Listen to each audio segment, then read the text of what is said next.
Usap-usapan ang pangalan ng kapuso actor na di umano'y naispata na nakalagay sa isa sa mga dressing room para sa ABS-CBN Christmas Station ID 2024.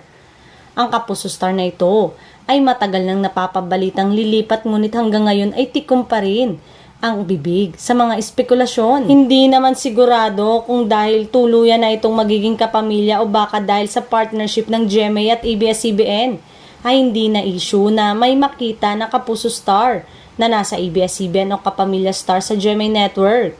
Samantalang, ipinasilip na ng isa sa masisipag na empleyado ng ating ABS-CBN na si Eli Sibog ang recording ng inaabangang Christmas ID ng ating kapamilya network para sa taong 2024. It's their time to shine, caption ni Sibog sa kanyang X account. Kapansin-pansin din ang 8 pink flower sa dulo ng kanyang tweet. Posible kayang isa ang Bini PH sa mga aawit ng pamaskong handog ng ABS-CBN? Maaalala natin ang tweet ni Alti1TFC sa X kung saan humiling ito na ang Nations Girl Group sana ang isa sa mga magbibigay buhay sa awitin na tiyak na aabangan ng mas nakararaming kapamilya at maging ang Blooms.